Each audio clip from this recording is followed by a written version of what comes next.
Good evening, ladies and gentlemen. Welcome to the South-afrifur podcast. You're listening to myself, Ivik Wolf, with my co-host, Scratch. This evening, we have our return podcast here with Mickey Bamboo. Good evening, Mickey. How are you doing? I am exhausted, but that's only because it's about 80 here. 80 And degrees Celsius? No, wait. no, it's not 80 degrees Celsius. Things would be like, Trees would be combusting outside. Yeah. I was trying to think of Celsius to Fahrenheit conversion, and I think it's I can do metric. I can do meters 80, and stuff. 80 but... is 33 degrees, I think. No, Roundabout? Yeah. But it's like, but it's got like 95% humidity. Oh. 80, Yeah, 80 you're pretty Fahrenheit much in the is KwaZulu 27 Natal. degrees. Yeah, you're pretty much in the KwaZulu Natal area of humidity. Oh, damn. That sucks. All right. So, Mickey, tell us a little bit about yourself. Let's see. I like long walks on the beach. Do you like pina coladas? Actually, no. Okay. Very interesting thing that a lot of people probably don't know and probably don't care, but I don't actually drink at all. That's cool. Damn. Yeah. That's my wine down. It's like, no. That's the thing. I don't have any problem with anyone else drinking, but my mom had an issue drinking, so it's one of those things where I was like, my parents always grew up telling me not. They didn't tell me don't drink, but they were. Well, at least my dad was like, drink in moderation if you're going to drink at all. But my mom had an issue. So I was like, yeah, I don't think I'm even going to start. If something like that runs in my family, it's like, I don't need it. But I don't have a thing with other people drinking. All right. Okay, well, continue telling us a little bit about yourself. Long walks on the beach, I think, was it? Or in the rain? Which one was it? I don't know. No, it's only caught in the rain if you're drinking those pina coladas. Okay. Yeah. Right. And if you're not into yoga. What did you say? And if you're not into yoga. And if you're not into yoga, exactly. Alright, so. Well, it's. What do you really do? What are you really into? What are we talking about? I'm really into. I mean, I could go on and on about multiple stuff. Well, as many multiple, mostly safe for work things, I guess. Oh, mostly safe for work things. Oh, do I have to censor myself now? No, not really. Go for it. Oh, okay. I'm a nerd. No, I mean a huge nerd. Star Trek, Star Wars. I play Dungeons and Dragons. I read comic books. I'm a comic book encyclopedia. I could bore you now with all my extreme knowledge of characters, storylines, and probably bore your audience as well. It's fine. I think they don't mind being bored every now and again. I guess maybe they do. Maybe. Any case, so I mean, like, obviously, comic books. We've already been speaking on the podcast in respect to sort of the dichotomy of, like, from comics into furry, especially in the 1990s to like even earlier than that, 1980s, 1970s, 60s, so on and so forth. Oh, don't.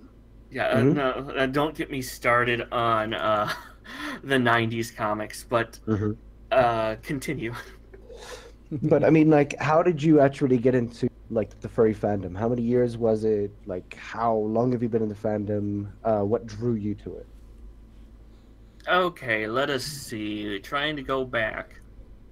Well, I've always been into were creatures. That was my gateway drug. Yeah. You're like, yep, Yeah. No, But that wasn't me. I mean, there was stuff like Animorphs, episodes of like Goosebumps and stuff like that. This is going to age me. I'm 32. For those of you who care. So you're only 2 years older than both of us. I remember all the stuff like Tiny Toons, Animaniacs, Road Rovers, Dog City, Jim Henson's The Dinosaurs, DuckTales. I mean, you've got your furry fantasies right there on a silver platter. Yep. It was like the golden age to infect the furry fandom. Like what you just mentioned is like the furry fandom starter kit. Yeah. Yeah. I mean, then you had like stuff that began with like Pokemon and Digimon, and hell, I mean, Pokemon. There's a lot of Pokefurs out there, but if you really want to see sexualized anthros, I mean, look at Digimon. Yeah.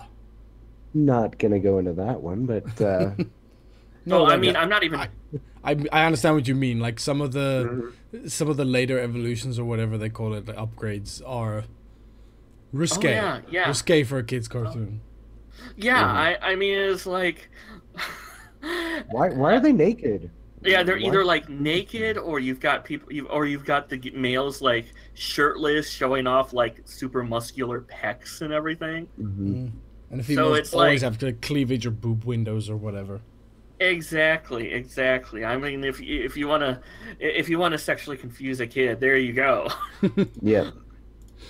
and then you've got that's the start of things like that, and then of course I wasn't allowed to have the internet for years until my mom passed away.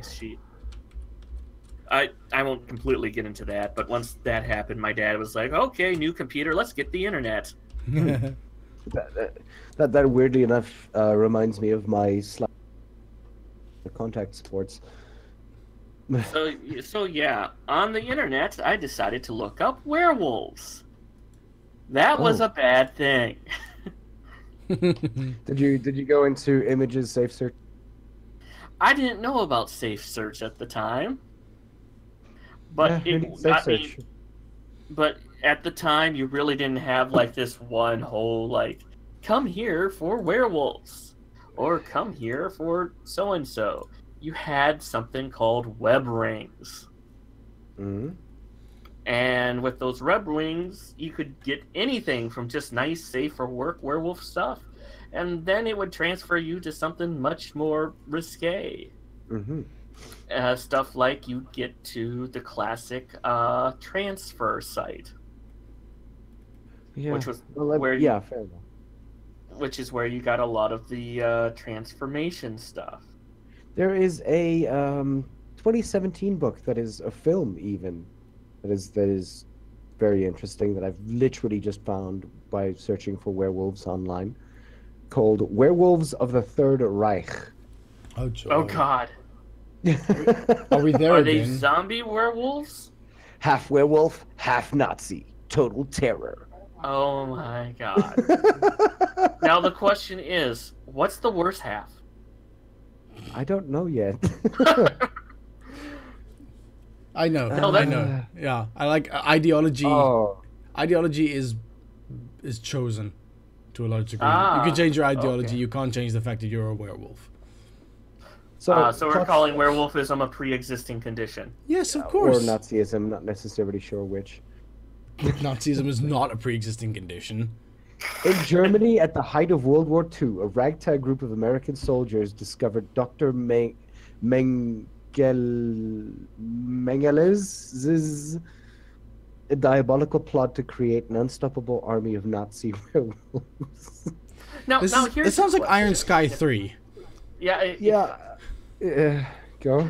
Now here's a question: why the hell are werewolves always evil unless they're like sexualized?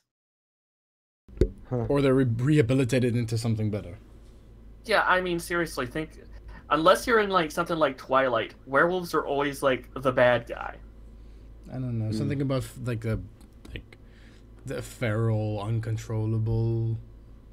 Like it's a rage kind of thing. I don't know. Like the Jekyll and Mr. Hyde, except Mr. Hyde can't really, speak at all, but he has the same personality. Well, it depends on the Mr. Hyde. Russell Crowe did a pretty good Mr. Hyde in that. What's it? The Mummy movie. The movie itself sucked, but I kind of like the premise that they were trying to set up. Well, they were trying to do the whole Marvel thing and with the expanded universe, which I'm like, oh God. the Marvel thing only worked by accident, by complete accident. Yeah, trying to engineer it is a little bit, yeah. Yeah, exactly. But It's kind of already there, so yeah. If you're going into it expecting to have this huge universe, you've either got to work your way up to it, or at least have a decent stories to like build everything on. I mean, that's one reason where the DC universe is sort of failing. I mean, but we won't get into that. At least it's doing well in the series arena. Oh yeah, TV series definitely. But then again, the TV series are it's actually helmed by a gay man. So, Huh. yeah, Greg Berlanti is. Yeah, go ahead. yeah. No, go for it.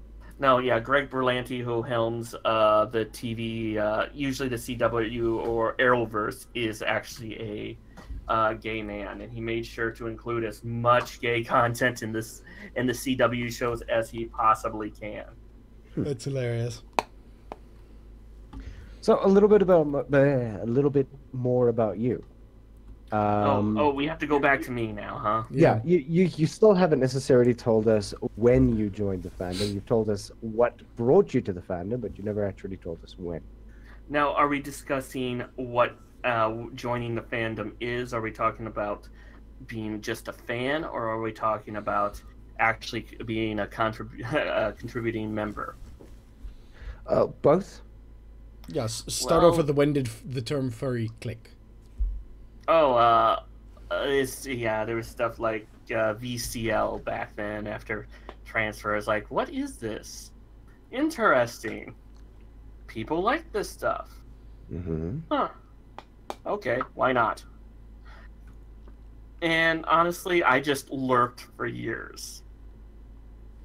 Maybe talk, maybe make some friends, but I was very picky with who I was friends with. I mean, extremely picky. Mm-hmm. I don't really like being out there, considering as much classes I took in like network security and everything. I like to clamp down on my real life stuff. Leaking out onto the internet essentially. Yes, because I've seen how much shit that can actually go down if things are leaked. Yeah, fair enough. So I'm like, okay, I'm gonna like do this, but I've been a lot of good friends. Met my fiance through it.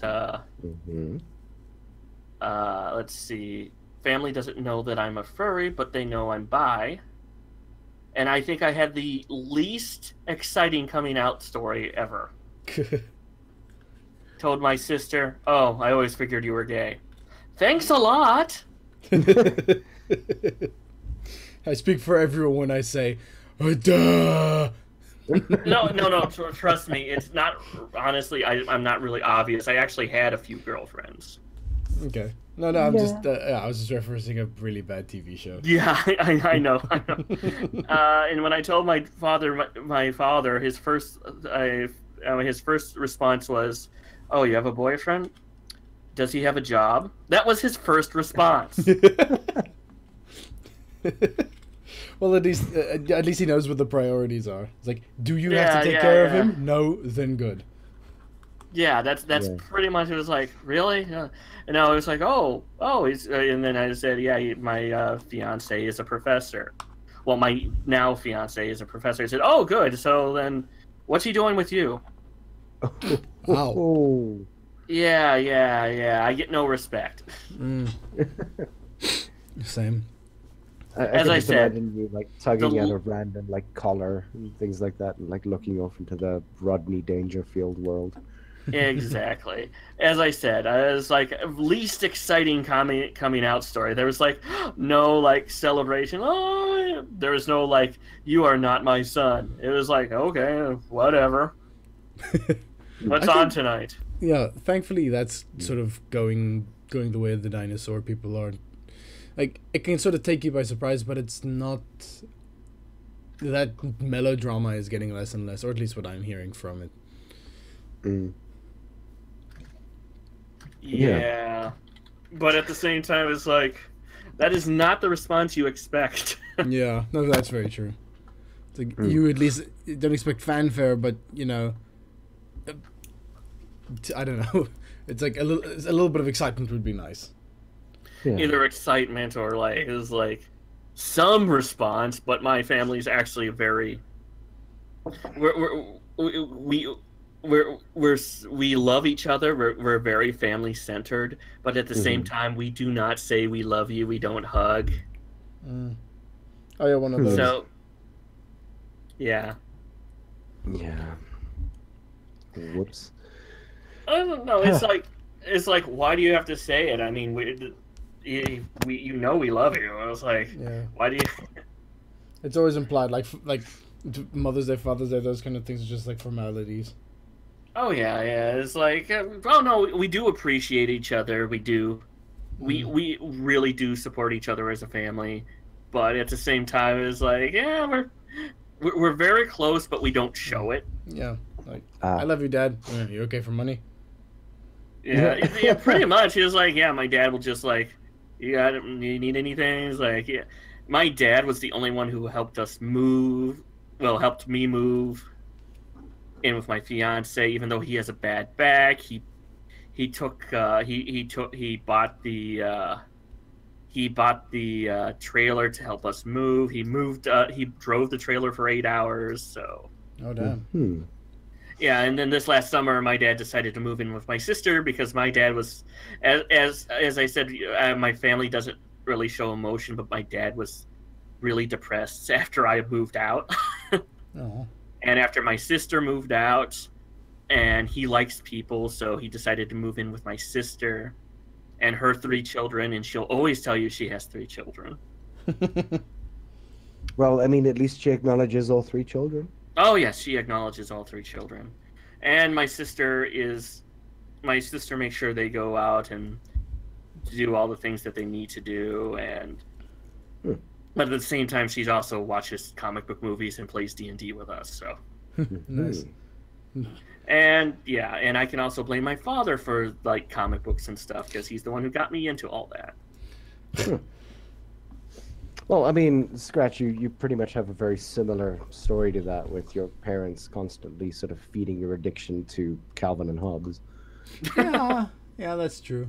I actually started like reading Calvin and Hobbes from like a friend or a neighbor turned friend of mine who had some books, and I was just like, this is amazing. And then I just kept buying them with my pocket money. And now, yeah. My dad, yeah. I don't have like encyclopedic knowledge about comic books or anything, but I have I wouldn't call it a refined palate, but I have a good understanding of how the medium works and why I love it. So yeah, I understand the medium better than I do lore. Let's say that. Yeah, trust me, do not get me into lore. I will confuse you. And like, considering that the DC universe has rebooted 3 times. And I do mean rebooted. I mean, but as I said, I will not get into that. But if you want to know how addicted I am to comic books, my dad used to read to me X-Men comics for bedtime stories. Aww. Yes. That's a little bit weird, though. It's like... yeah, especially when you hear it was the Dark Phoenix saga. Oh, goddamn. Wow, What? okay. Sheesh. Any case, so with like obviously your influence into the sort of like furry fandom and things like that, what exactly inspired you to begin a podcast? Oh, yeah, we're 20 minutes in. We haven't mentioned his podcast. Yeah, of course. I mean, like it's not like it's like plastered all over everywhere else. Well, I do like the brand. Actually, I always want to put up 2 things. My icon is by Vulcan Fox, the little panda icon that I use, and the image is he drew that. He actually has his. He actually did a game recently, a choose your own adventure transformation sort of game on Steam. called The Pirate's Fate, and I always just want to make sure that he gets some credit for that because we're good friends. You know what I mean? Mm-hmm. And the icon, the Panda Pause icon, is actually done by an artist named Ivy Beth. And yes, I like to hawk for other people mainly because they do so much stuff for me that I think they deserve to be recognized for like their art and everything. Mm-hmm. Oh, completely understandable. Yeah. But yeah, Mickey Bamboo was just created with like for the just because I thought it would be a fun character. Unfortunately, the character has been co-opted by my fiance. He was supposed to be like sort of a dark mobster type, like con man type thing, and my fiance decided to turn him into a cute NPR type broadcaster. Yes. Can't it be both? Mobster by night, broadcaster by day? No, he's ruined the character enough. He's had people draw my character. Okay. One of my friend. I let him know one day about one of my. He likes to enjoy stories from my youth because I am so, like, innocent. My youth was so innocent. I mean, literally. I was part of a group called the Conflict Mediators when I was in elementary school. Oh, yes. I had a little vest and everything, and we had a little theme song, and we went out and we tried to make sure that people who fought talked to each other and made friends. And remember, this is real life. This isn't like some TV show, and yeah. On a scale of 1 to 10, how many times did people retaliate when this happened? Oh, no. The thing is that they were given the choice, either do this or get, like, suspended, so... Okay. So it's like, yeah, they grudgingly, yeah, we make up, blah, blah, blah, blah. We don't really care, but we're going to go through this just because. Okay, so this was inside school. Thankfully, this wasn't a rogue squad outside where you guys were like walking up to gang violence and saying like, "Hey guys, let's talk about this." Getting shot. Yeah. Remember, these are all kids under sixth grade and under. So yeah, we went up to roving gangs. And it's like, hey, what is? Let's mediate your conflict with this other gang. Let's talk about it. If seriously, if sixth graders could just like have the Bloods and the Crips sit down together and just like speak calmly about it, that is a movie worthy, Oscar worthy. Now let's talk about your feelings. What did they do to hurt you? They stole our drugs. And how does that make you feel? Like I need my money back. Funeral. Oh god. I don't know how we derailed that far. Let's double back. Just back up. Double back. Yep.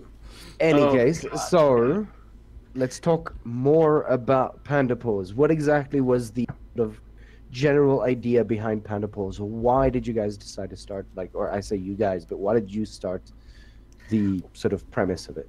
Well, it is sort of us. The thing is that it was a combination of him and me who came up with the idea. But who's him? My fiance. Okay.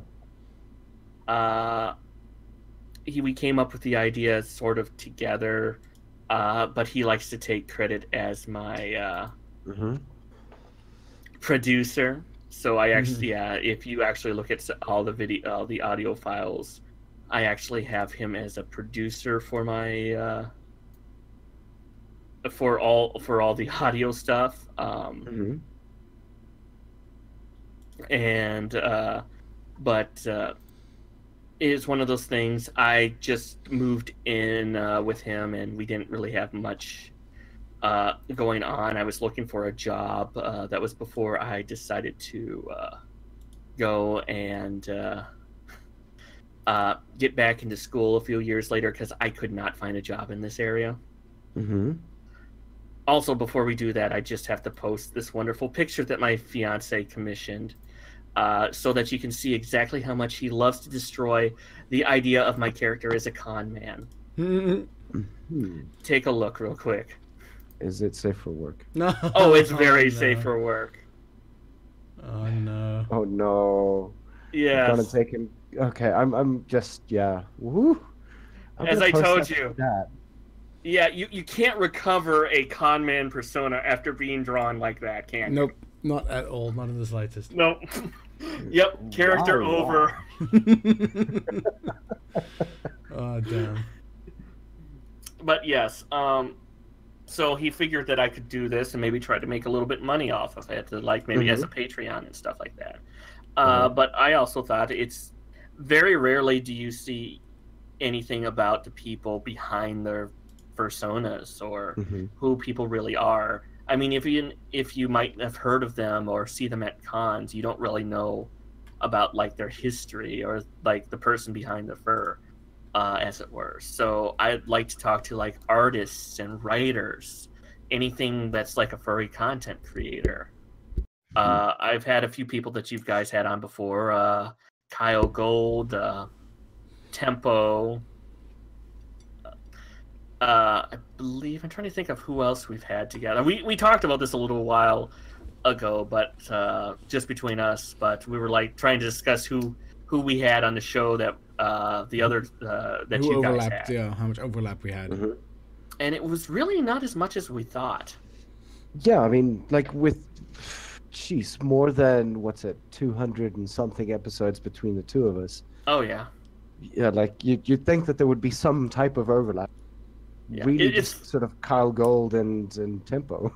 Yeah, it was funny because I've got a lot of interviews and stuff like that, but I also do like little not sketches, but I do little topics such as I've had Cooner and Shenanigan and Captain and Jerbear on to discuss their history in animation because all three of them were in the animation industry over here.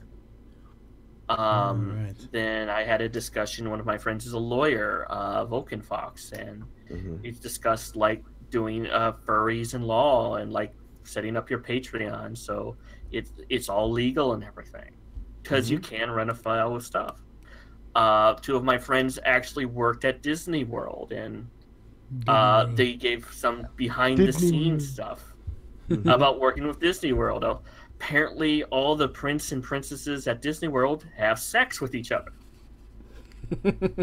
So, like, I think one of those, they said, like, Belle would be with, like, would be with, like, Prince Charming, and then they'd be cheating on Cinderella and stuff like that.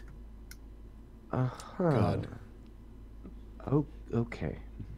And now there's a real story behind the person behind the mask. Oh yeah. Apparently, because they're like the faces. The princes and princesses were like actually, as cast members, were actually treated pretty much like princesses. Huh. Yeah. Princesses. Yeah, they were pretty much treated like royalty amongst like all the cast members. They got all the good food, all the like best places. What, you get bad food if you play Gaston? What the hell? No. If you're a face, you get a lot of. You apparently get a lot of good stuff. Yeah, but if you're in the Woody costume or. Yeah, you don't get as much. But anyone who's in the costumes get like treated really well. Apparently, the Queen of Hearts. Usually, always played by a man. Huh. Why? Because apparently the Queen of Hearts costume is so large, the person inside it has to be like 6'2" or something like that. Damn. So the person takes off his hat and you see like a very manly guy underneath there. Yo. Is this the Queen of Hearts, like the Disney animated Queen of Hearts lookalike costume? The Disney okay. Yeah. You know how Disney has all those costumes running around and making and saying hi to the people and customers and guests. Yeah. And it was some of those things are fun. Had an episode on like horror stories from cons because some of those are fun. They're always interesting. Yeah, and so I do a little bit of everything. I like to make sure that I have artists and writers. I've had dancers and musicians. Every so often, I review a movie because I'm a nerd. And nerds will have their say, come hell or high water. Of course. Remind me to talk to you after the show about the end credits of Infinity War. Oh, do you want me to explain them in detail? Afterwards, after the show. No spoilers here. Yeah. Oh, I can I tell still you. haven't watched it. I can tell you exactly what happened, why it happened, and what's probably going to happen in the movies, considering what happened in the comic version. Okay. Yes, I'm, and that this is without even looking at spoilers. I can probably figure out what's going to happen, which is a good thing because I really enjoyed Infinity War. Yeah, it was a nice change of pace. To put it lightly. Great for you guys. Go for that. Okay. No, Scotch, so, do you have yeah. any questions? I think we've actually covered. Like the Mickey Bamboo character, was the choice of the panda just sort of, was there a reasoning behind that? I mean, we know the mobster persona was there to sort of start with, but why the panda? I wanted something completely different. I've done. Usually, I chose like big cats as my personas, and I really didn't care anything about it. It was just. I've never really cared enough about a persona. It was just something like, okay, whatever. This is something to like, play as and to be identified as. And then I picked this one, and it was like, you know what? I need something and I wanted something a little bit different. And it's like, how about a panda? Okay, but I can't just do just like a classic panda. I was maybe an Irish mobster type panda. Okay. Because I am Irish, so it was like, actually, I'm a huge mix of everything. I'm Irish, German, Swiss, Polish. I'm assuming that's where the Mickey comes from. That's where the Mickey comes from. Ah, okay. Yeah, it is. The Mickey, and of course Bamboo, because I'm a punster. I love puns, much to the detriment of my relationship. Yeah. Nobody seems to like puns. I love it. I love it as well. But I have a very scattershot approach, in that I will try and squeeze in a pun wherever there's like a sort of an opportunity, and 9 of them don't land. But that 10th one that strikes gold, like I'm walking on clouds for the rest of the day. I mean, I'm surprised you haven't gotten it from the name of my show. Yeah. I only saw the spelling recently, so yes. Yeah. Gently flaps arms in there. Why gently? No, because any harder than that, I might just knock down drinks, and I don't necessarily like that. Yeah, my coffee's starting to get So cold. there is a question from Trace here. What is the most interesting thing, or what is Words. What is one of the most interesting things you have learnt on a podcast? That's hard. Okay. After you do, I'm certain you guys have the same issue as I do. After you do so many podcasts, they start to all merge together somewhat. Oh yeah, they do. In your head, I mean, yeah, you remember certain things, but a lot of the stuff is like, okay, which this podcast did this and and sometimes it's hard to like switch out some ideas. I'm trying to think it depends on what you're asking for. If you're asking for I enjoyed a lot of the stuff about the Disney information of Disney World, because sometimes I just like to know about gossip, and it's like, it's fun to hear like how the Disney princesses are like the mean girls and everything. Like no, that's exactly how they describe some high school bullshit going on there. Actually, apparently, yes. Apparently, it was all like high school drama. If you work at Disney World, it's like high school drama and everything. Oh. And Yeah, but No, go Ariel on. told Belle that Cinderella told Pocahontas. Fuck my life. Actually, yes. Apparently, that's it. And then sometimes, Belle and Pocahontas do it on the side. Oh god. What? I am not kidding you. They said, yeah. Sometimes the princesses get together too. Huh. Hmm. Well, I'm scanning my brain for something, but I can't find a pun. I can't find the opening for that one. That's a royal travesty. God damn I go home or something. I was expecting that's it, everyone. Podcast over. We're done here. it. GG, good night.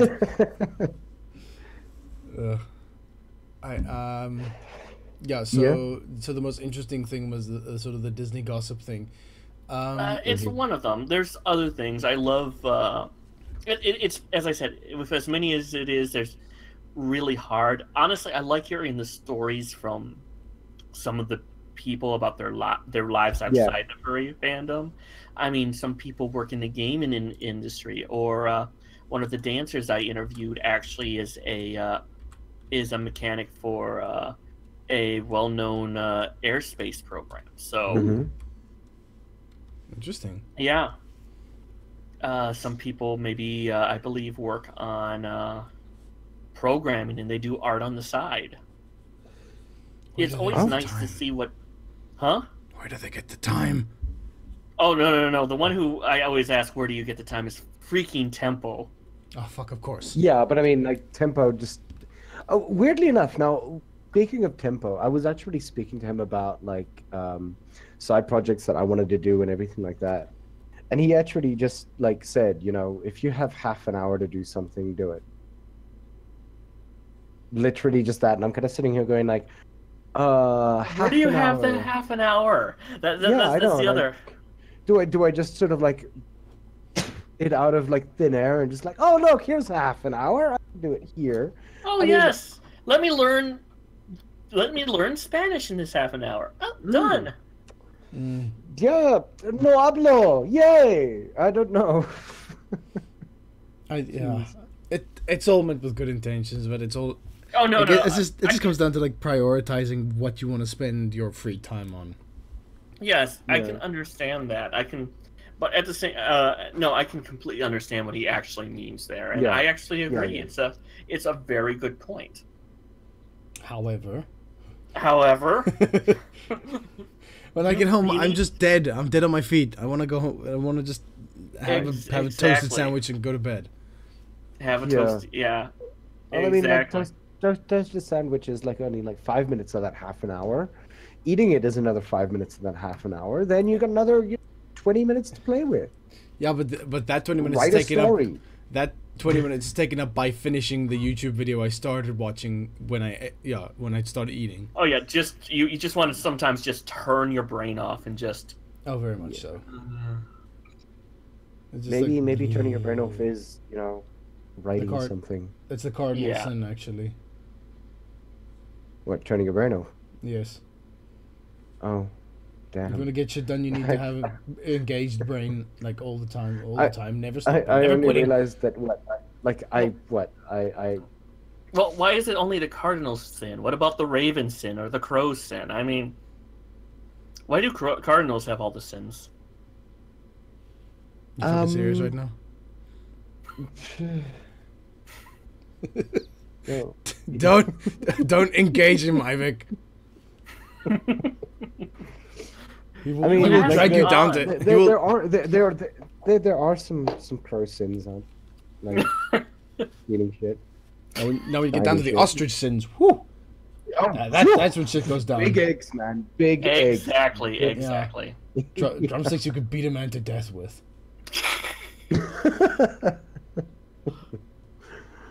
Ostrich meat's good though. Ostrich meat is really tasty. I was gonna ask. I've never had ostrich meat. I hear it's actually not too bad. It's also incredibly healthy. Go ahead, Ivik. Is it? Is it? And low cholesterol. Is it gamey at all, or? It's red meat, so it's not super. Really, gamey. It's red meat. Yes. A bird that's a red meat. Yes. At least as far as I can remember. Badge tells me that it's amazing. Yeah, ostrich is pretty good. It's very tasty, kind of very iron Take meat. ostrich meat over? Oh, ostrich meat over beef burgers. Really interesting. Yeah. Also, ostrich really like maintains its texture after you cook it. It's not like beef that's been so processed that it shrinks down by 40% when you take it off the grill, kind of thing. Interesting. Of course, we don't have a lot of ostrich farms up here, so. Yeah, well, I mean, come down to South Africa. We've tons of. Yeah. Yeah. Just let me get all this imaginary money that I have. All this money. Halcyon mentions the following: cardinals always commit the most foul sins. Oh, fuck off. I like that one. I'm sorry. See, like that kind of is that low hanging fruit? Like I not never know if I should go with necessarily stuff like that. Foul birds. I think that's pretty much a low hanging fruit. But at the end of the day, if you don't say, Is he it, tweeting at you? No, he's posting it onto the live chat currently. I see what you did there. I see what you did there. He caught it. Yeah. Fuck. Was that fuck or duck? Both. As foul a word as both of them. There we go. Okay, I'm gonna stop now. I'm gonna go. Thank you. I'm going to. Thank you. Badge. Get the shotgun. It's fine. No, but I mean, like, you need to shoot me right now because I need to get out of this. It reminds me of a like a very short video clip, but I'll send it later. Yeah, censorship. Just shoot my mouth off. Thank you. I don't need to do it myself anymore. My fiance describes my puns as low-hanging fruit that fell off the tree, rolled down the hill, fell into the gutter, and has been there for a few days before I pick it up and decide this is a good pun. This is ripe enough. I think it's overripe, maybe. Still funny though.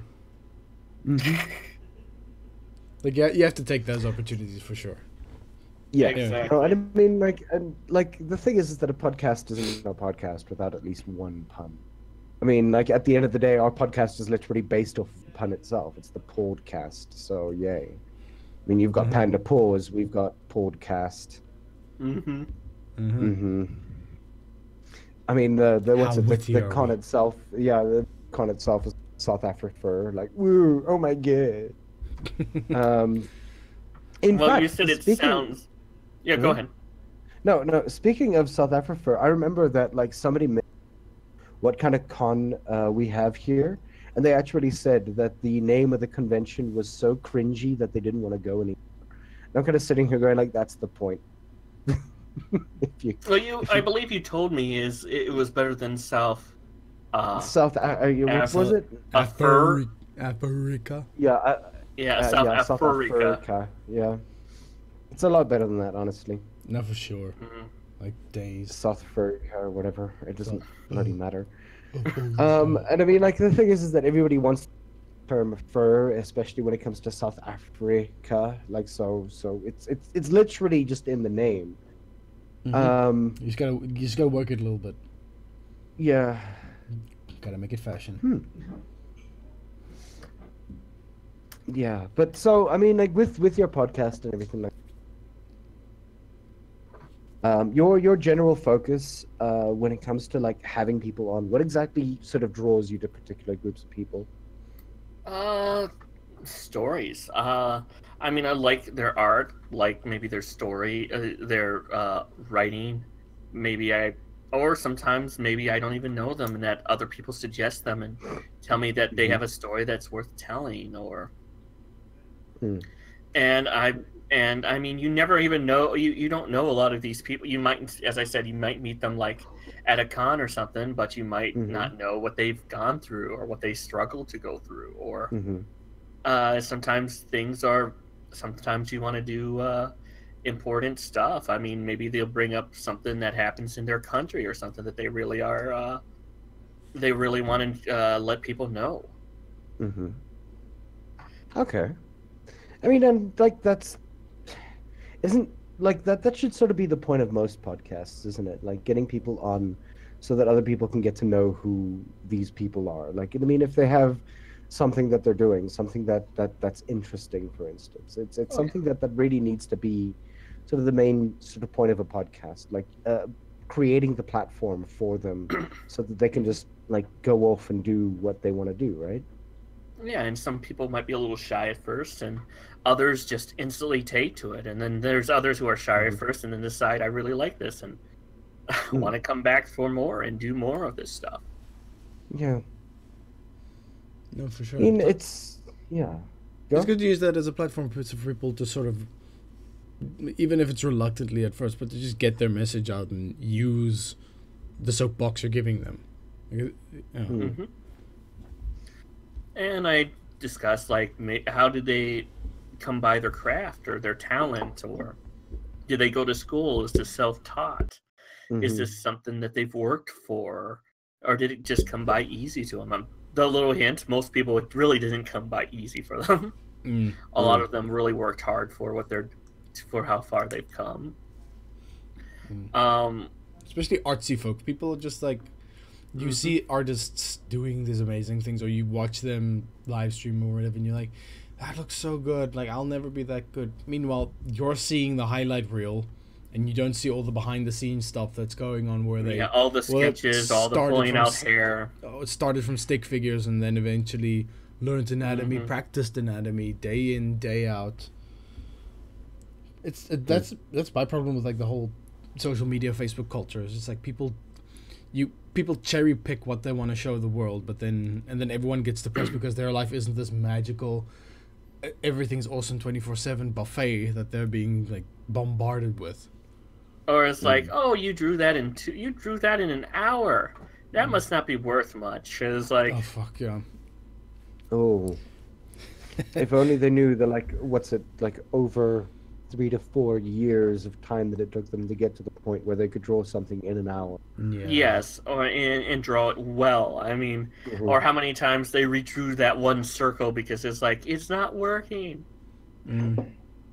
There's a Twitter account that I follow. I think it's called like forexposure.txt. Oh, yep, follow that. That's hilarious. It's essentially just people writing in the, not really the horror stories, essentially just the banal answers that some people give them when they say that they are charging for art or design work. Yeah, and why can't we get it for free? Or we'll pay you an exposure. Yeah. So, that's a weird hilarious. question for you. Is this from you or from someone else? No, this is from me. What is what's the word? What is the most sort of... No, that would be too difficult. Not difficult, it would just be like, it would be kind of bad to actually say something like that. What would be the most sort of like awkward conversation that you might have had? Like, what exactly, like where like both of you to say that or anything? Yeah. You broke up a bit. Say again? Yeah, you did. Yeah? You broke up a bit. Just repeat that last sentence. Like the most awkward sort of like admission that you might have had. That's a hard one. I don't really remember anything that was extremely awkward.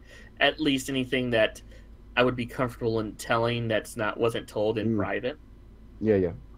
So I can't really, and honestly, most of the time, I don't think I ever had a real issue. So I can't really. I honestly can't answer that question. Do you guys have one?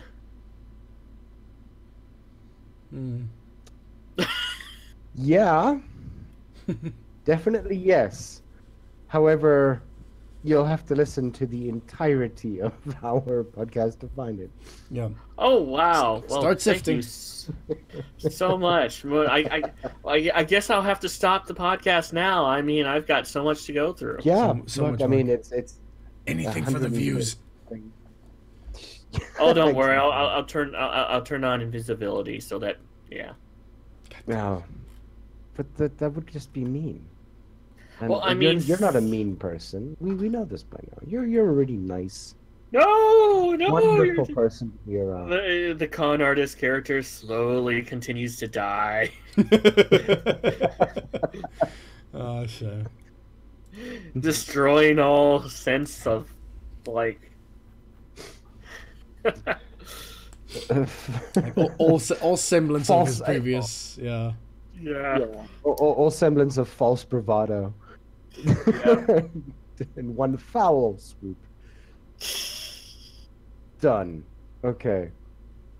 You know what? Like the thing is that I mean, podcasts are meant to be sort of like an interaction with, and it's probably one of the reasons why we do it the way that we, like constantly going live and everything. That hoping eventually that like our chat group sort of does pop in and do the wonderful things that they've done here so far. One of them being cardinals always commit the most foul sins.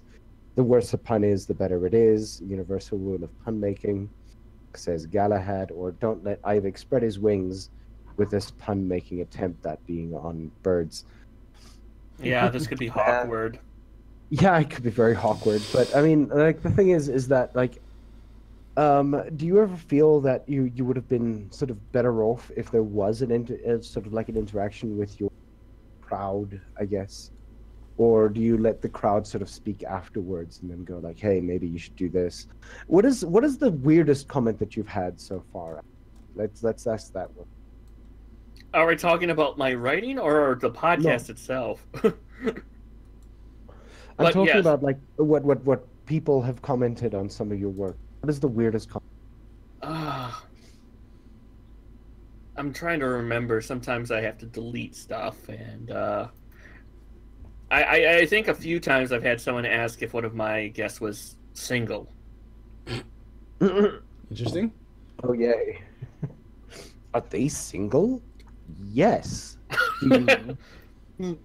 No. Which one do you want? Like, are you going to like chase irrespective of my answer? Would I sort of like response, wouldn't it? And then of course there's the there's even the comments that are like just one word, like RP. Oh whoa. Oh whoa, what's this? Oh boy. Yeah, anything?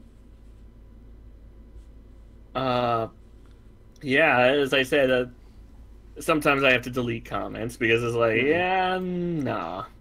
Let's not put this to a public forum. Exactly. Oh, shame. So, sorry, is there any reason as to YouTube, for instance? I mean, I know that YouTube doesn't necessarily, what's the word, cater as well for, say, things over an hour long, for instance. And this is something that I've noticed over the last 4 years, but we do it anyway because, you know, media is media. But I mean, Well, like, yeah? Oh, you're asking why I don't post on YouTube. You sort of cut off there. Well, mainly it started off because I was thinking about YouTube, but at the same time, it's like YouTube's not really a thing for audio as much. So I figured something more like SoundCloud, which has been a pretty good host to me. I pay a monthly fee, but I've got over 100 episodes on there, and I can post it on Tumblr, Twitter, anywhere, and it puts a nice little thing up, and so I don't have a problem with it. Tempo did suggest YouTube though, and the other issue is time to put like the episodes and maybe put like backgrounds, and then you'd have to like, you know, have it all put together and everything. So that's usually why I don't do the I can sort of understand that, but yeah, I kind of don't want to give it this way, but we kind of take the lazy approach where all the recordings are done through like OBS, and we just have a stationary background, at least just show the characters, the people that are taking part in the conversation, and then just upload that to YouTube. lazy. I know. I can completely understand that, but you guys use OBS, so it's easier that way. But I prefer pre-recorded because that gives me a chance to cut and clean up some stuff for, especially if some people are like rather shy and ask if something to be cut. This is very true.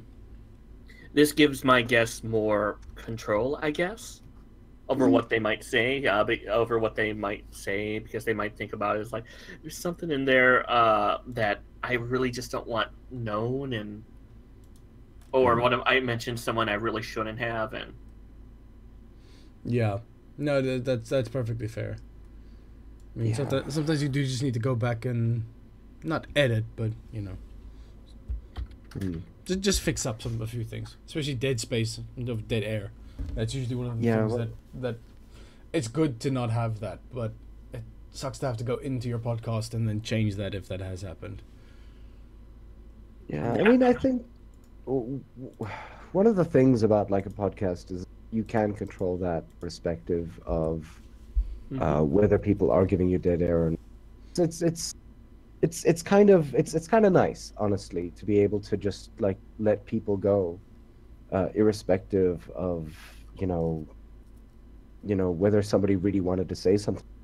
I mean, we tend to be as honest as we can be on ours. I mean, and like, I don't know. It's I guess it's more of a preference thing. But. No, continue. I'll say what I'm. No, go for it. I'm kind of done. This is the problem with like other podcast hosts talking to other podcast hosts, is because I want to stop and like, no, you speak, and you're like, no, you speak. It's like, and then, because I want to just go ahead. There's dead air. And then we just stop and we're like, who's gonna speak? Who'll crack under this pressure?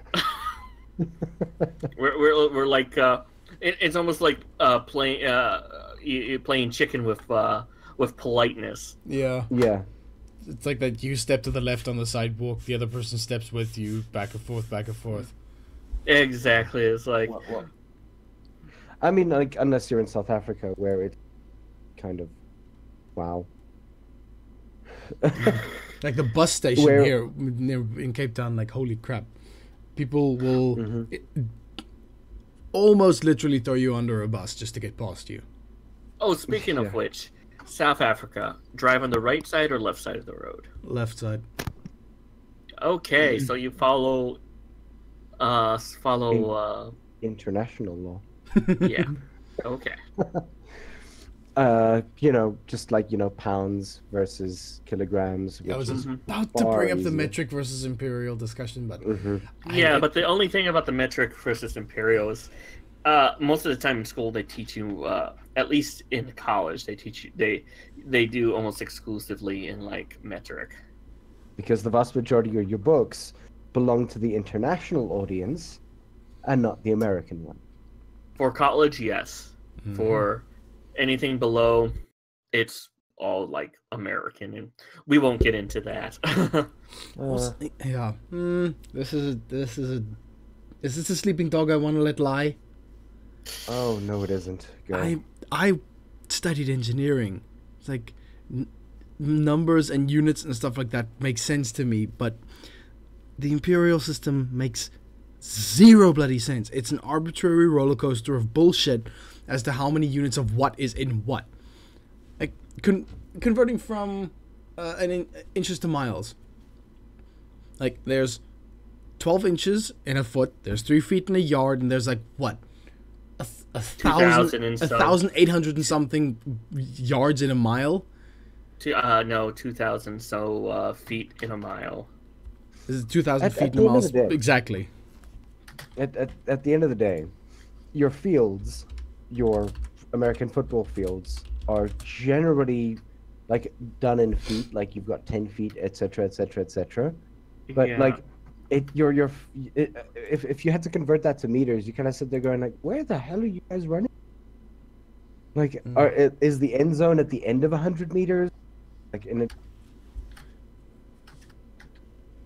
Like, it's a football field is about 48 meters wide, 48 meters wide, and 110 meters long. Is that including the end zone or not? Yeah, including two 10-meter end zones, pretty much 9.2-meter end zones. 9.2 meters. That's about 10 yards? Is the end zone 10 yards long? The end zone are 10 yards long. Yeah. Oy. Did I just break your heads? No, it just exacerbated the circumstances. Just solidifies my argument in my head. Mm-hmm. It's a rounded number in Imperial.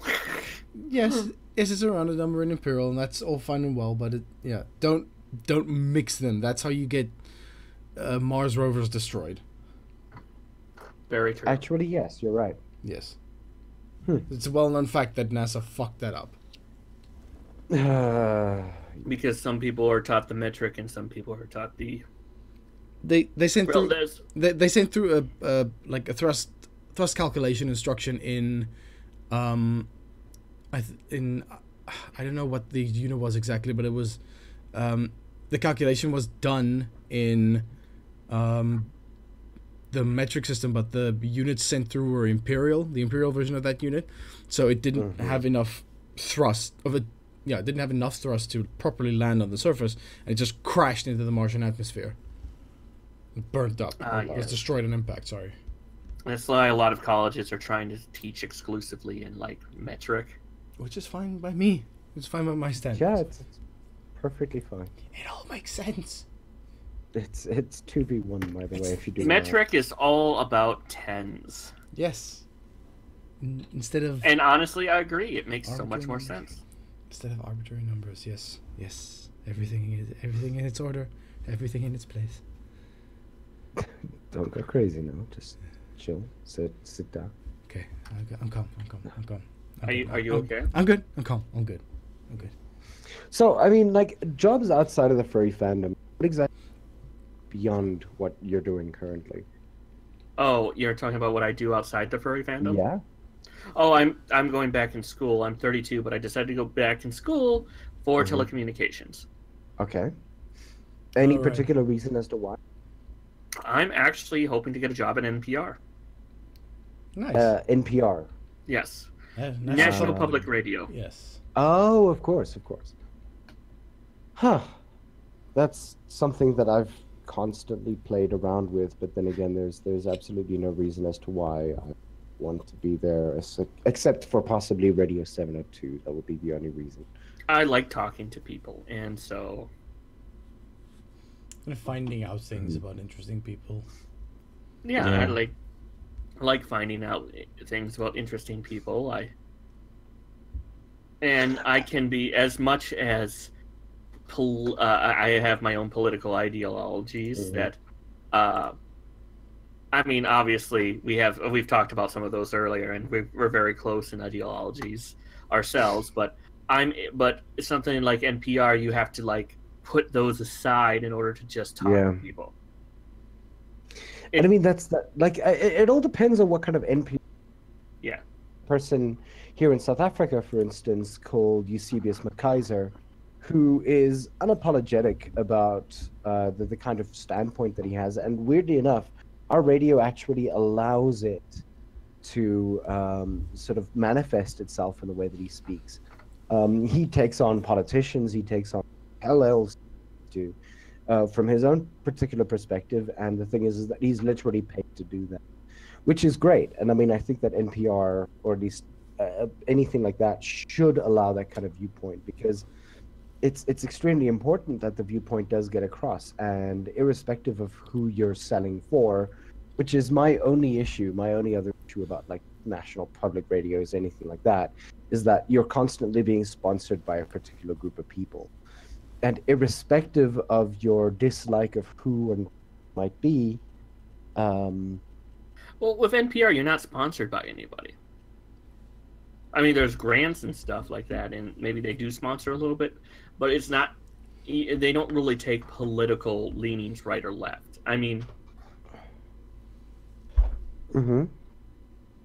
at least that's how it's supposed to be. I mean, it's how it's supposed to be, but I mean, like, you're paid for by advertisers. No, they aren't. Not really. Not Are on you NPR. paid for by your but I mean, are you paid for by your state? What exactly does NPR do? NPR, National Public Radio, is paid for by usually viewer donations and from a national trust. Oh, so okay. Well, that's very socialist of you guys. Amazing.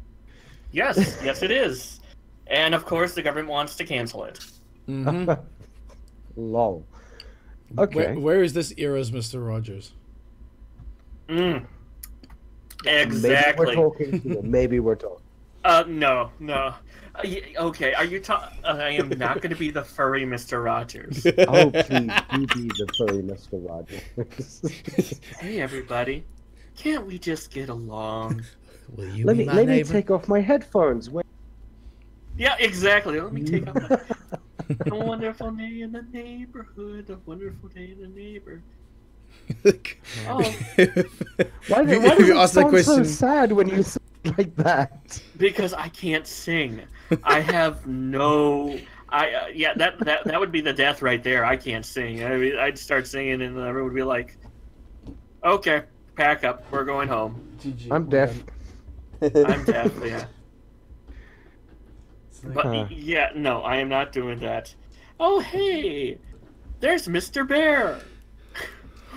And instead of like some guy in anthropomorphic outfit, it'd be like a gay bear, like in harness and everything. Sitting there with like the deepest voice on earth, just going like, "Sup, motherfucker." Will you be my neighbor?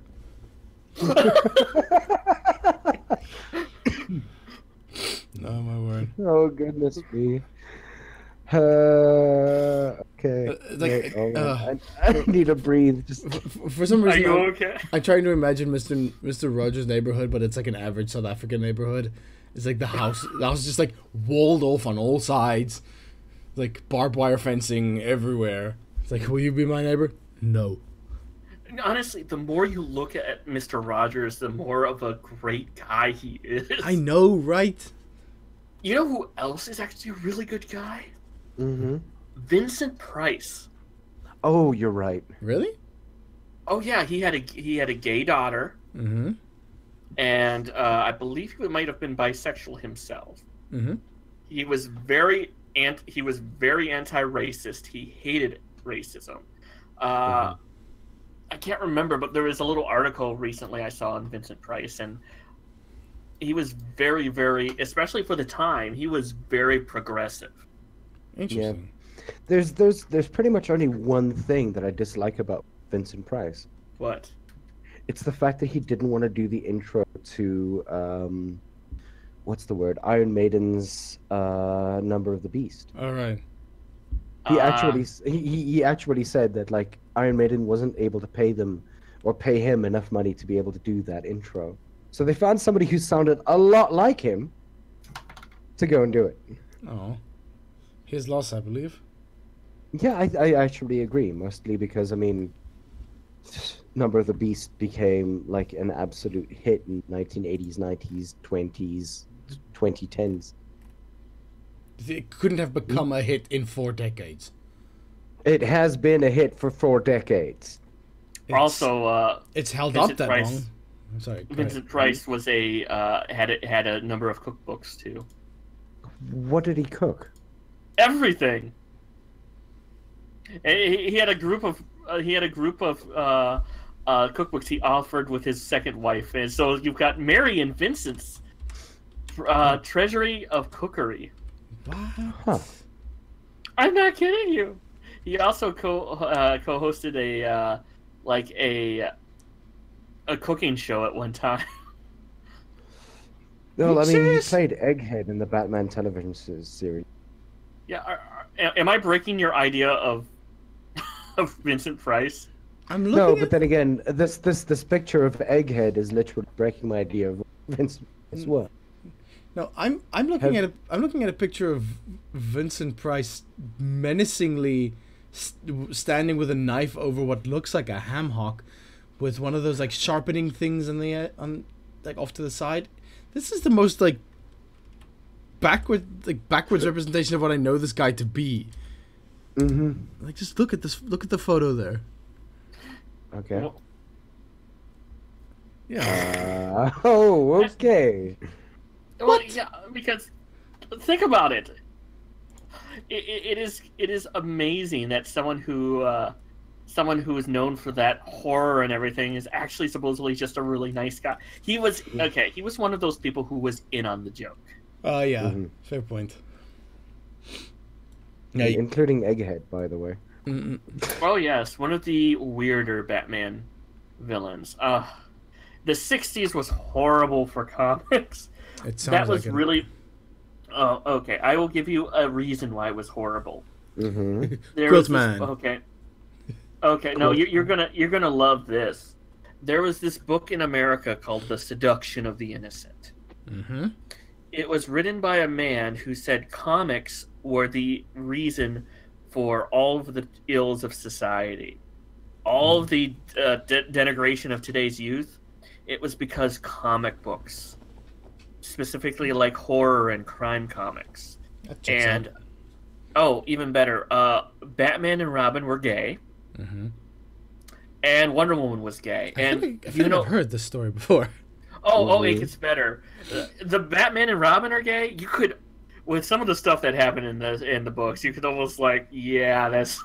It was a sign of the times, but at the same time, it's like, oh wow, nowadays it looks super wrong. But the Wonder Woman reasoning, oh my god, his reason that Wonder Woman was gay, which of course at the time is bad, was that she was a strong, independent woman. Literally, that's that was a great reason as to be gay. Great stuff. Exactly. Strong, independent woman, you're gay. Well, what? No, yeah, he actually said that. Yes, she did not follow men's laws, etc., etc. This woman does things for herself. Obviously, she's a dyke. Exactly. Exactly, and it's even worse considering that the creator of Wonder Woman was definitely into bondage. This was not a secret. Yeah. He created the lie detector. He was an actual psychologist, and he was in a polyamorous relationship, a consensual polyamorous. Oh yeah, no, he was very progressive. He was very feminist. He thought women were was the better gender, and that they should be the leaders. But that's neither here nor there. So the American public read this as like, government, you need to censor comic books. Ugh. And instead of like, no, the government has you should have free stuff. Nope, they started having issues about how comic books were destroying our youth. So they created something called the Comics Code Authority, which luckily has been taken down, but all horror shit you could not do. Anyone in any police officer, you could not portray police or government officials in a bad light whatsoever. Oh, but I mean, welcome to the era where Tipper Gore was busy doing what she was doing. Yeah, it was censorship galore, and it was even worse because you had stuff like the people who did the Comics Code. They were pretty much the gods, and if they wanted to enforce racist stereotypes, they could do something like that. Like there was a story about one of my. It's why Marvel is better than DC. Actually, yeah, Marvel was. I will say this: Marvel was the first to tell the Comics Code to fuck off. Yeah. Okay, I'll as I said, during the 1980s, the government asked Marvel to do Stan Lee to do a story about drugs, an anti-drug story. Oh, hooray! Oh no, it's actually good because Stan Lee is like, okay, how do I do this without screwing up? Oh, I know. I'll put it in a Spider-Man book, but as a secondary plot without, telling kids drugs are bad. I'll just show them the consequences. Mm-hmm. Which is actually really good. It was very progressive. And so he did that. It was hailed it was going to be. That's the end thing. The comics hailed. But the problem was when he submitted it to the Comic Code Authority, they said, nope, can't do it. There's drugs. Drugs are bad. Okay. But this is an anti-drug story. Drugs are bad. Can't do it. So Stan Lee, editor of Marvel Comics, said fuck off and decided to publish the 3 issues anyways. Mm-hmm. Nice. As Halcyon here says, is how parents tell them the new thing is evil and to blame for why the child doesn't listen to mom and dad. Yeah, but Exactly. it Nowadays, never you works. Oh, no, you were gonna say Scratch? It never works. The Hays Code was bullshit for films. The Comics Code was bullshit for comics. I didn't know what they're gonna implement for video games at some point, but I mean, none of it works. It's the ESRB, pretty much. Yeah, the ESRB is just a rating service. It doesn't enforce anything. Yeah, that's the thing. That's pretty much what but the Comics Code actually. The big issue with the Comics Code, But I will tell you this: the SRB, at least you have like levels. You know what I mean, like mature and stuff like that. Mm-hmm. The Comics Code came out at a time when comics were sold at like your grocery store or at like a magazine place. Okay. And if they didn't have the code, most of the time the grocers would not sell them. So it was tantamount to censorship because there was no like rating system. It was like either you go with all these stuff or you won't, or else we won't sell your comics. So yeah, that's why I hate the Comics Code. Luckily, as I said, around 2001, 2000, Marvel just decided to just say fuck it and destroy the code and came up with their own like rating system where they didn't censor their stuff, but they did post things like this is for all ages or this is for mature audiences. Yeah. Which, I mean, look, I mean, I understand and I actually get that completely. Like, I do understand that, like, you know, you really shouldn't necessarily expose, like, a 5-year-old or a 6-year-old to something, you know, like Zausch, for instance. Wow. Just to push something out there. Like, the thing is that, I mean, like, it's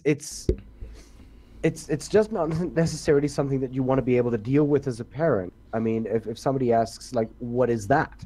And you're going, well, that's for a conversation for when you're 14. Thank you very much. You do not want to take your 5-year-old to Deadpool.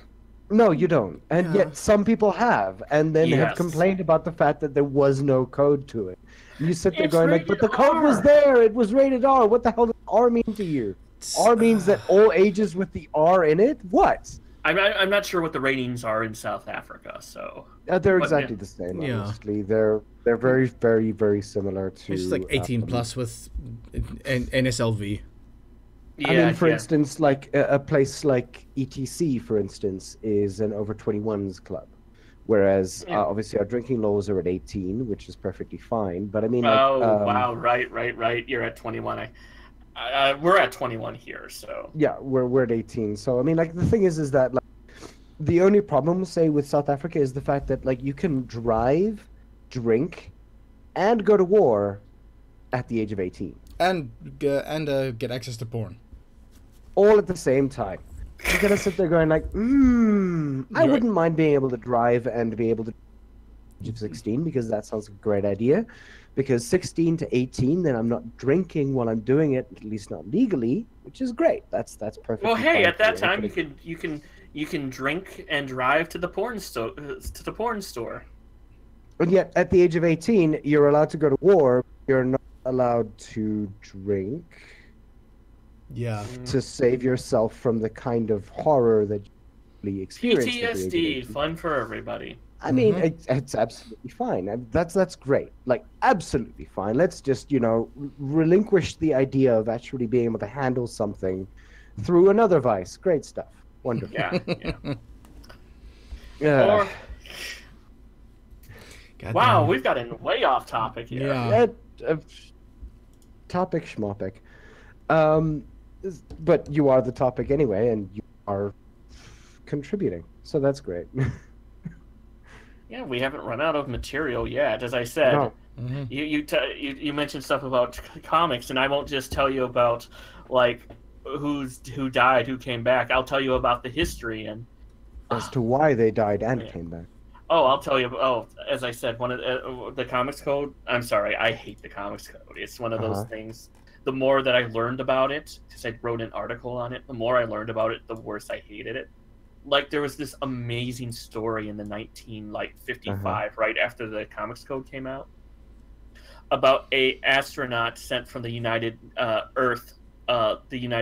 League of Earth people or whoever. He was sent to a planet where there was two types of robots, a upper class and lower class robots. Obviously, it was an allegory for racism, and the robots were trying to get into the Earth, the Earth group. And at the end, he said, the astronauts told him, "I'm sorry, until you find a way to make things equal, we can't allow you in." And at the very end, he takes off his helmet, and it reveals a black guy.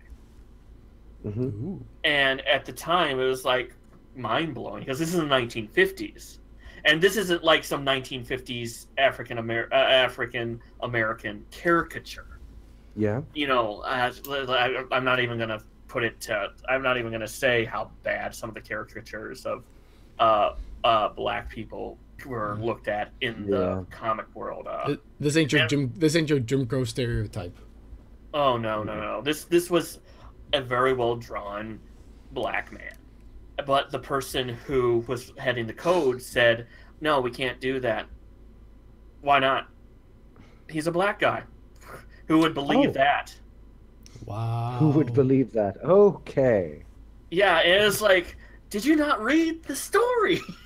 And it's like, yeah, so unfortunately that publisher went out of business soon after. Because of that? Possibly. That was one of those things. It's like, because they wouldn't give them the comic code.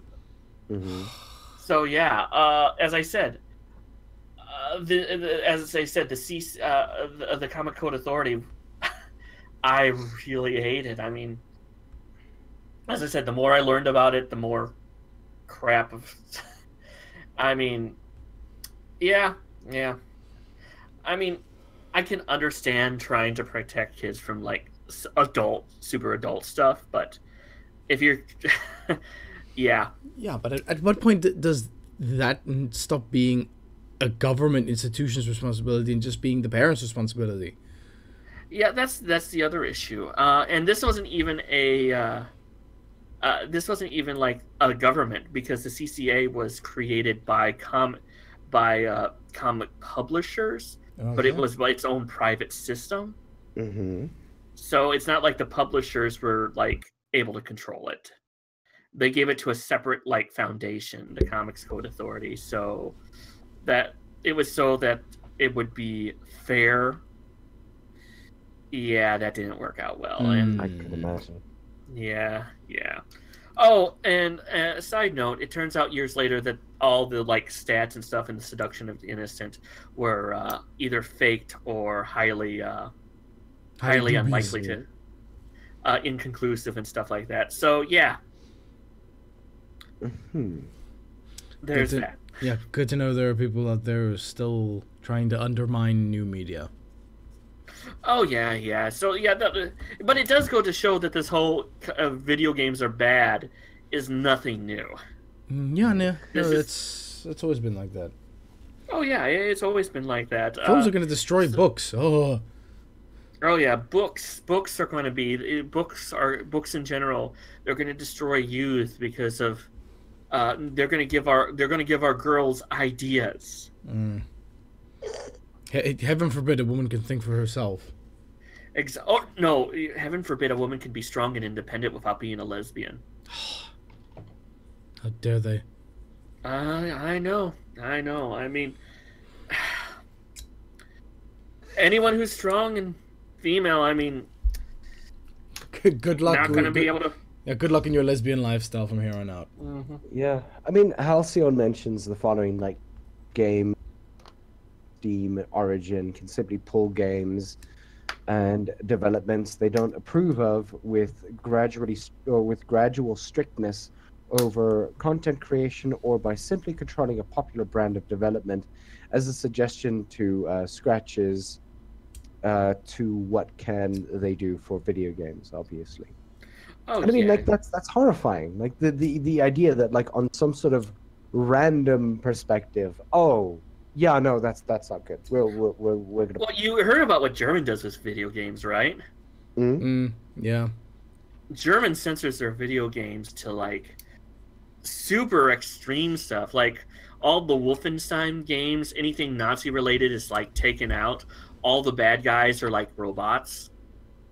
Yeah, but I mean, the thing is that it's the same thing for America. Just by the way, you look at something like Samurai Jack, for instance, where the vast majority of any kind of, and this was actually something that was mentioned to us by one of our guests. He actually mentioned that Samurai Jack was like all the villains were replaced by what's the word? Robots. Robots, particularly because oil is not blood. Yeah. Well, they did the same thing for the Teenage Mutant Ninja Turtles, too. Yeah. I mean, seriously, if you read the original... Yeah, oh God, once again, I'm showing my age. But if you read the original Teenage Mutant Ninja Turtles, which, by the way, was a parody of Daredevil. Yes. In fact, they sort of cross over, but that's another story. Sorry for boring you with all this random comic book it's actually very interesting. Yeah, the whole TMNT was just a parody of the super grim and gritty 90s comics. And at the end of the original TMNT comic, they rip Shredder to shreds, literally. Shredder dies to shreds? Oh yeah, they rip him apart. They pretty much kill him in the first episode, in the first comic. As in human being getting shredded, not robot getting shredded. Yeah. Oh, and all the Foot Clan were actual real people. Yeah. They sanitized that greatly for the cartoon. Oh, very much, yes. I assume you can't go to mass market with mass murder. No, you can't. Now, interestingly enough, if you really want to read a good version of, like, the Turtles or something like that, or even a good version of, like, Transformers and everything, check out stuff by IDW. IDW has the rights for the Turtles and Transformers and all that stuff, and they do a lot of great versions of that. Transformers has turned Megatron into a freedom fighter. Oh yeah, in a very well placed storyline. Pretty much on Cybertron, the reason why Megatron went evil is that Cybertron was introducing like he was a miner, and he was introducing like the planet was introducing like actual robots instead of like just normal Cybertronians to do their work, and so they were taking their jobs. And so when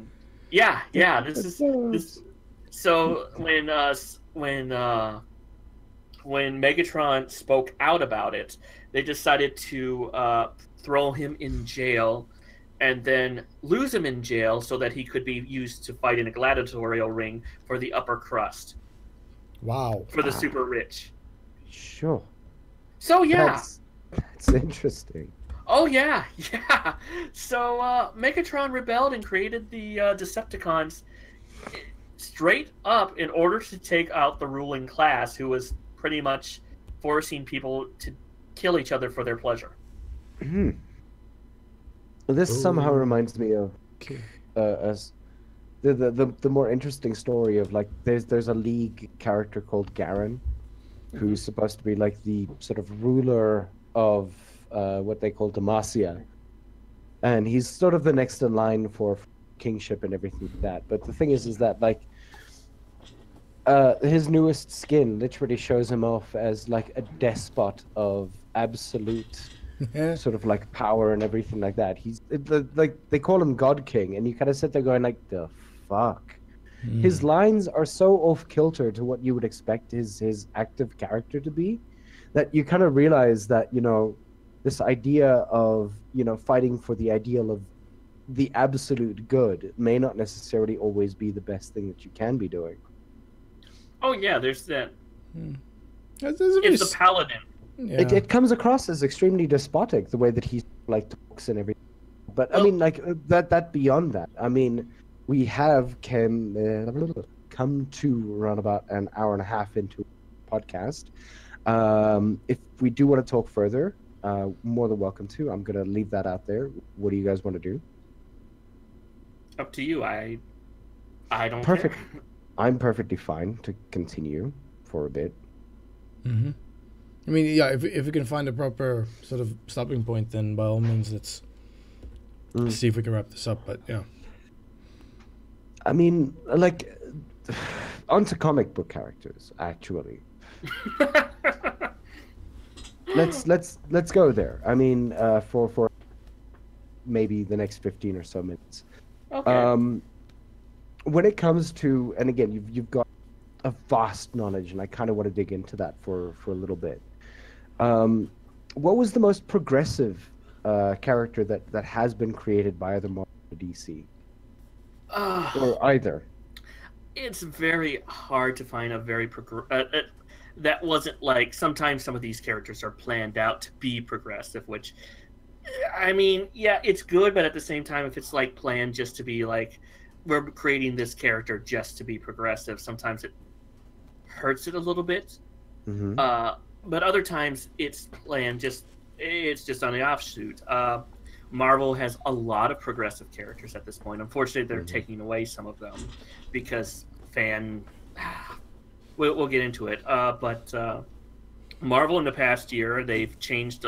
In the past few years, they changed a lot of their main characters. Thor is a woman.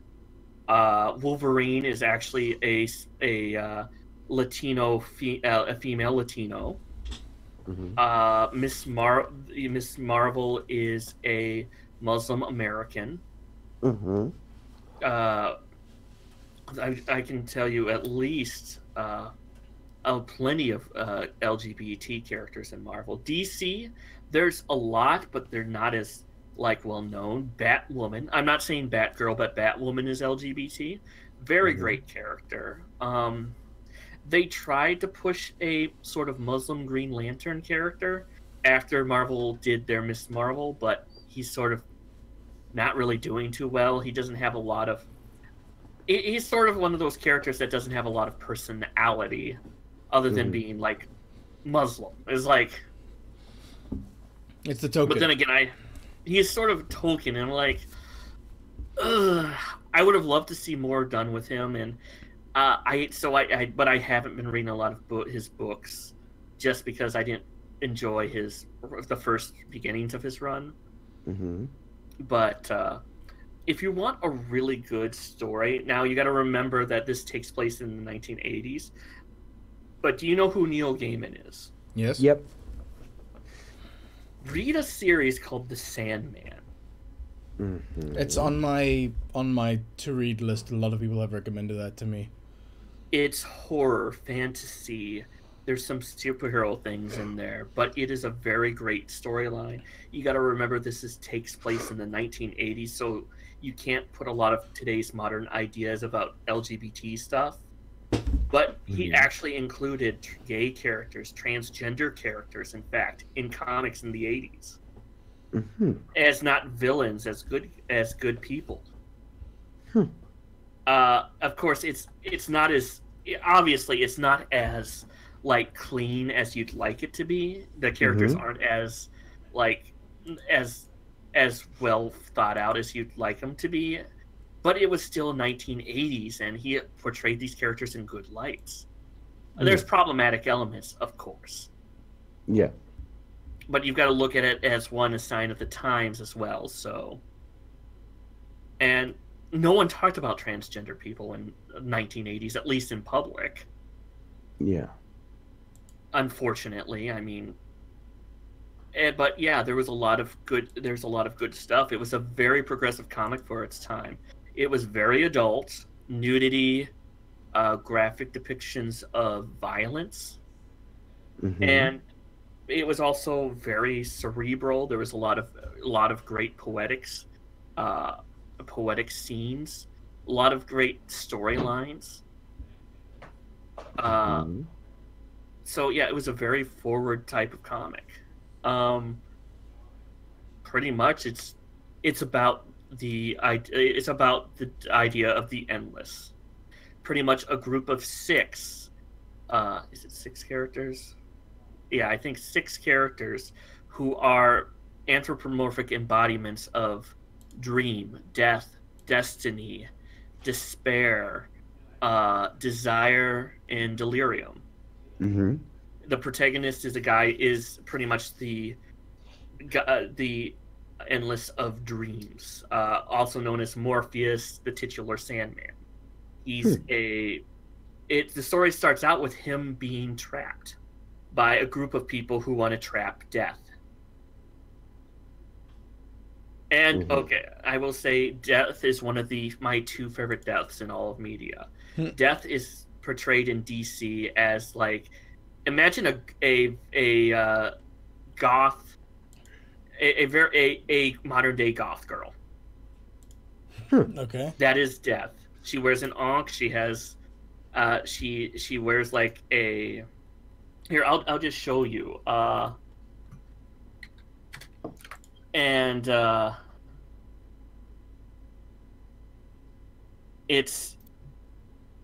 She's one of those characters who is so great because she doesn't come and kill you.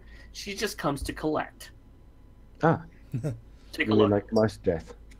Oh. Yeah. You might have seen her before, but she's a very nice person. She's very adult in the way that she treats everybody. And one of the stories about her is that she has her own spin-off where every year she takes on she becomes human just so that she remembers why she's doing what she does. Interesting. That's actually really awesome.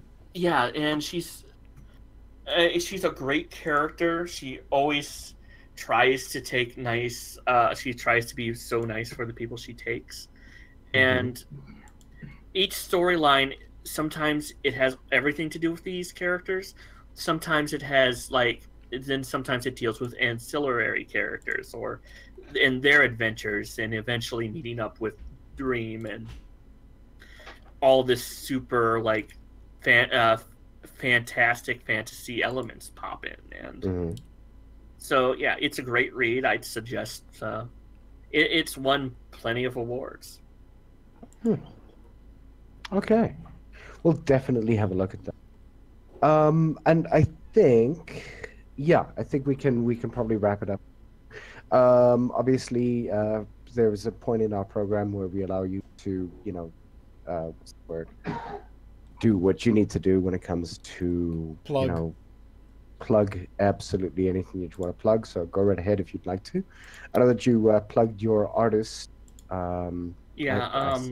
Vulcan Fox. Check out his Pirate's Fate game on Steam. It's a like choose your own adventure sort of like storytelling with a lot of transformation elements. He draws all the art. TF Wright writes it. Ivy Beth, always check her out. She's a great artist. And if you want to look at my stuff, make sure I've got Fur Affinity page, Twitter account. I do some writing every so often, but that's sort of slowed down because I've been going back to school and everything. But I still have a Patreon for Panda Pause if you want to donate every so often. All right. If you'd like to, just maybe pop those links in our chats that we can put. Yeah. I shall. Please do. Cool. Yes. I hope I have entertained your audience. I actually think that you have. There's some very, very interesting giving us throughout this entire thing. Obviously, I mean, our focus kind of jumped from place to place, but then again, that's kind of the nature of our podcast. I love tangents. Tangents are kind of our favorite thing to do as well. But yeah, thank you very, very much for being on the podcast with us. We really do appreciate. Yeah, I appreciate you being on my podcast. Yeah, for anyone listening, that should be out when? Is it out already? That'll be out next Sunday. Okay, so the 24th. Yeah, I like a little bit more time to edit things and everything like that. And all right. Perfectly We were fine. that bad that you need an entire week to do this. Oh, Mr. Oh, I just record in OBS and then stuff it on YouTube. Just slap it on YouTube. Yep. Because we want to show everybody the real person that we're talking.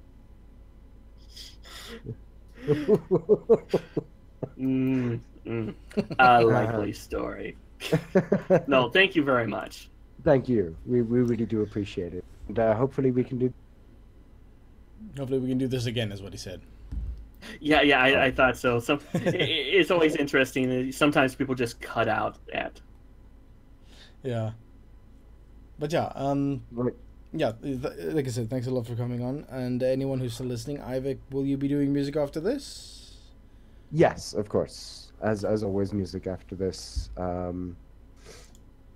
Yeah. So the Patreon is here for those of you guys.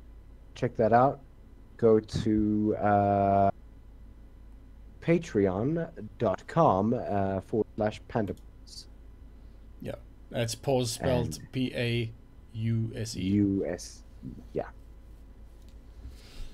Help him reach his next goal. Actually, that's like he's $1 away. $1. Yep.